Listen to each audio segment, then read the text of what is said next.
Okay, today, chapter 15, driving in rural areas. So that's the kind of area we live in. Rural versus urban. Urban is big city and we are in a rural area.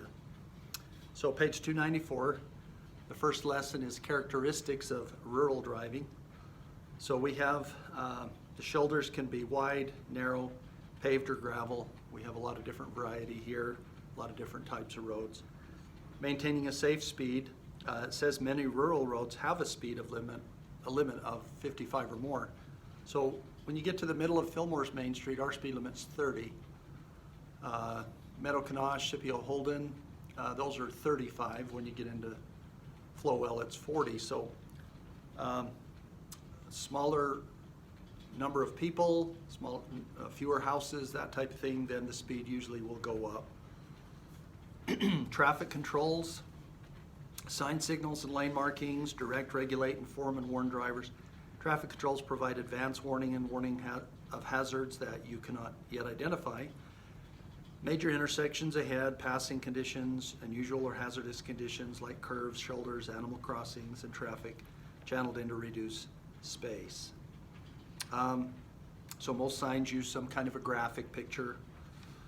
We have roadside hazards. Shoulders may be soft, narrow, and uneven with the edge of the roadway deep. Deep ditches may be present just inches from the shoulder. So some of you may have seen signs that will say soft shoulder. The shoulder is where you are on the asphalt or the oil part of the road, and you get to the edge where that ends and it begins to be dirt. That dirt part is the shoulder. So if it says soft shoulder, you may not want to go off to that side. You might get stuck. Okay, number 2, using basic skills in rural areas. So this is talking about applying the IPD process that we've talked about already, and zone control. Assess road conditions and the amount of traction available and adjust your speed accordingly. Drive at a speed at which you know you will be able to brake and steer your vehicle without losing control. Page 297, okay, again, a visual search pattern. Whenever possible in open areas, extend your visual lead. So look farther down the road for potential problems. In this picture, you can see that they have 2 signs, one on both sides, that says a sharp turn, 90-degree turn, and you should slow down to 10 miles per hour. So yeah, it is very sharp. And then they've got the signs at the end of the road there before the turn. Okay, on curves, hills, and intersections. Before approaching a curve, you likely will notice a yellow warning sign that warns of the potential hazard ahead. So the road will have a solid yellow line, might even have a sign that says no passing zone, so be aware of that. Curve warnings signs often have smaller yellow rectangular advisory speed signs just below the main sign. Advisory speed signs provide suggested maximum travel speeds under ideal conditions for the curve ahead. So sometimes when we go to Yuba, there's a turn after you go underneath the freeway, and it suggests you take that turn at 25 miles an hour. And some students, as we've continued on, have stayed at 25. Well, that's only for the turn. It's a yellow sign, it's a warning sign, and so it's only for that turn. Okay? When you approach a curve, follow the steps. I'll let you read through those steps there. Approaching hills, again, you can't see over the top, so you might want to slow down just a little bit. Intersections, driveways should be treated like intersections, but may be very difficult to identify. So, might be not until somebody backs out do you notice that there is a driveway there. Following traffic. Maintaining a following distance of more than 3 seconds gives you a better view of traffic and conditions ahead. Okay, we've talked about that. Driving on multi-lane roads with center lines. Okay, the yellow lines, be aware of passing. And then divided roadways. All divided roads have traffic moving in opposite directions, separated in some way. The division may be a guardrail, could be a fence, or a median as shown in figure 7. So if you see that, you can see there's a little bit of stuff growing down the middle there. That is the median. Okay, our freeways have a median. It's a wide area. It goes down and comes back up. Gives you room in between. A median is an area of ground or concrete separating traffic moving in opposite directions. A median can be from a few inches wide to several feet. Lane selection, remember the left lane is usually for passing or for preparing to make a left turn. In some states, it is even illegal to drive in the left lane unless you are passing. Turning at intersections, I think we've discussed this. Again, a right turn, if it's a red light, you got to stop, look. You're usually okay to go. Left turn's a little more critical. Make sure you look at the light. If it's a stop, look both ways before making that turn. Entering a multi-lane roadway, again, make sure you have the clearance, that there's a gap in traffic before you enter the road. Let's move on to 3. This is titled Passing and Being Passed. So deciding to pass, you must ask yourself, is it worthwhile, is it legal, and is it safe? Remember, the major responsibility for passing safely rests with the driver who is passing.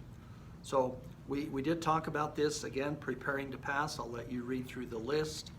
If you're in doubt, do not pass, okay? Executing the pass. So in the first list, you've prepared to pass. So the next one, okay, you've decided it's okay to pass, now you're going to do that. So again, you can read through the list, but let me highlight number 3. Change lanes smoothly and accelerate at least 10 miles per hour faster than the vehicle you are passing. However, all passing should be done within the speed limit. A lot of people just speed up, go way past the speed limit, get back in. I guess it is a good idea to get by quickly, but again, try to avoid speeding. And then when I went into the driver license division one time, there was a guy there and he says, always remember to tell them smog. And it's a good thing to remember, a good acronym. So as you're preparing to change lanes, get in the turn lane to make a left turn, make a U-turn, getting on the freeway, any of those situations. So you're going to be driving and you signal. Once you put your signal on, check your rear view mirror, driver's side mirror, and if everything's good in your mirrors, then a quick look, you're going to look straight out your window, but with your peripheral vision, you'll see what's behind you. And if there's a car there in your blind spot, you will see it, okay? So signal, mirrors, over the shoulder, and then if everything's good, you go. So, and again, don't make that blind spot check a long time. Passing on multi-lane roads, some no passing situations, again, approaching a hill, that's the top picture. Approaching an intersection, you'll have a solid yellow line. It says don't pass on those situations, cars might be coming. Going underneath the bridge around a turn, those are some other situations where you won't pass or be allowed to pass. Other passing situations, again, check through that list. And then if you're the one being passed, it says intentionally speeding up while being passed is illegal. So not a good idea to do that. It's rude, it's unsafe. Okay, number 4, rural situations you might encounter. So again, this test will be closed or open book, and it is a good idea still to read the chapter, even though it's an open book, then you'll know where to find things. So the tractor down at the bottom you can see is a slow-moving vehicle. It has a sign on the back, the orange triangle with a red border, and the sharp corners are lopped off. Okay? Animals, they can easily become frightened and dart out into your path. I remember my dad telling me he was driving down by the North Park, just driving along, and then all of a sudden, boom, something hits his passenger door, and it was a deer. Just came out and just slammed into his door. In some areas, livestock, such as cattle, occasionally wander onto the roadway.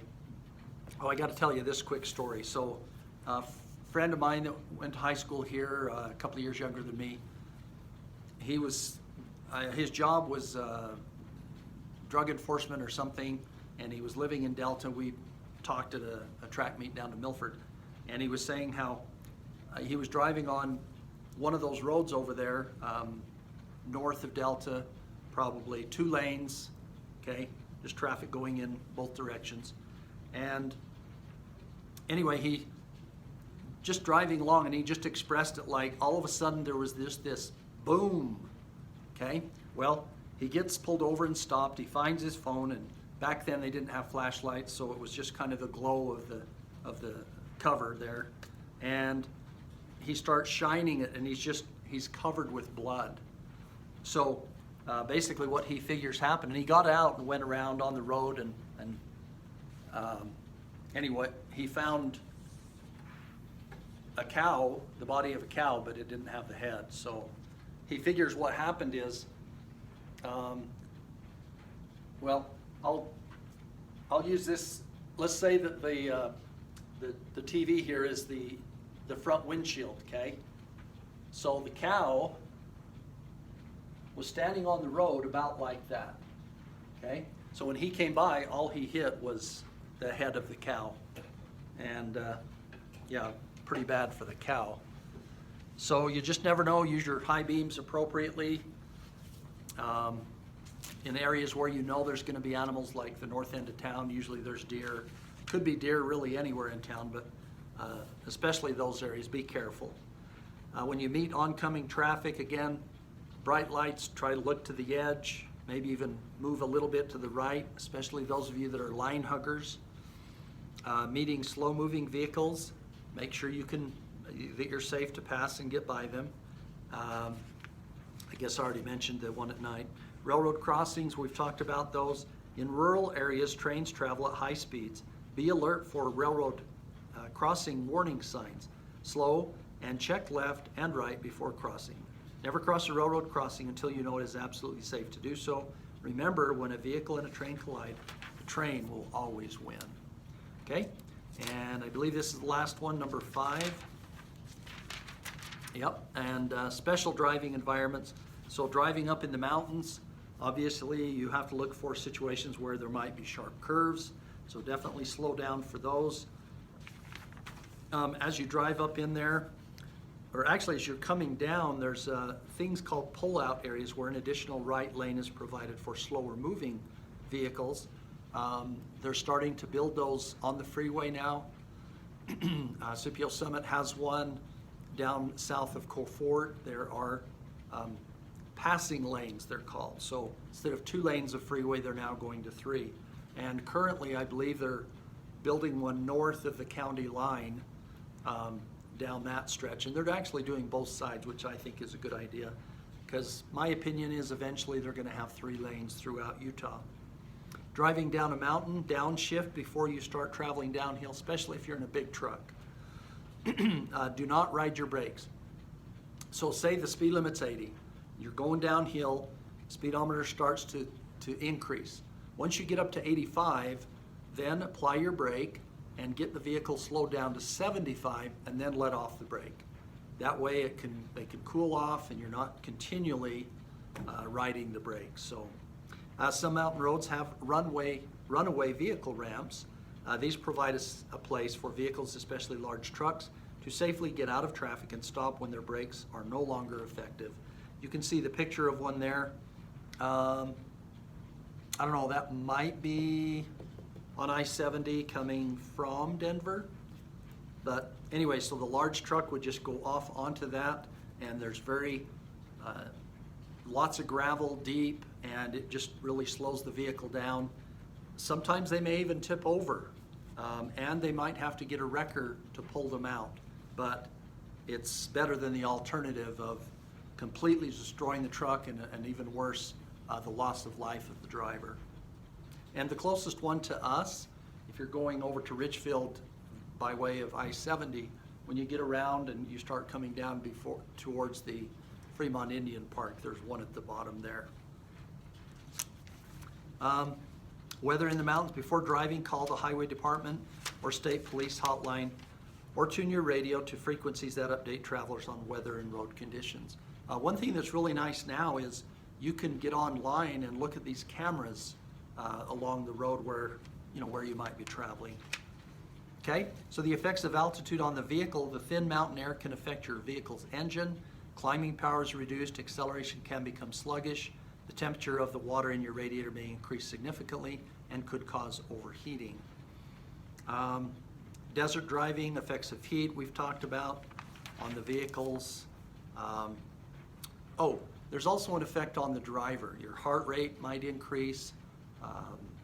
lightheaded, dizzy because of the increase in elevation, just remember that it could happen. Desert roadways might even be, higher speed limits. Sandstorms and dust storms, I would just recommend, if you go through a dust storm, to wash your car off especially before you put down your windows. Because any dust that is accumulated, you're just going to pull it down into that mechanism if it's a power window. And that can cause some damage, and it can even scratch your windows. And we talked about flash floods and how to drive through those. Again, hopefully not driving through them, but unless you absolutely know how deep it is. So I'm going to give you a different assignment. So I'm going to read through the preparing for the test, page 317. Try and do this quick. Posted speed limit signs indicate C, maximum speeds under ideal conditions. Again, bright sunny day, dry road, no rain. So, 2, which of the following provides information and warnings about a driving situation ahead? That would be D, traffic controls. 3, when you see this sign, you should B, start listening and looking left and right to see if any trains are coming. Okay, number 4, when passing a vehicle on a 2-lane highway, it is safe to pull back into your lane when C, you can see the front left headlight of the vehicle you are passing in your rear view mirror. That's a really good tool and thing to use when passing vehicles. 5, when you see this sign above it means D, if you turn right at the intersection ahead, you will soon come to a railroad crossing. I don't think I've seen that sign except for if you're on, I believe it's 200 North, Burger Alley in Cedar City, and you're out west of the freeway there. You will encounter some signs like that because the railroad is right next to the road. Okay, number 6, solid yellow lines on a roadway indicate A, no passing situations. And 7, after driving through a desert and encountering a lot of blowing dust and sand, you should D, change your vehicle's oil filter, and air filter. So good advice there. So, okay, thank you.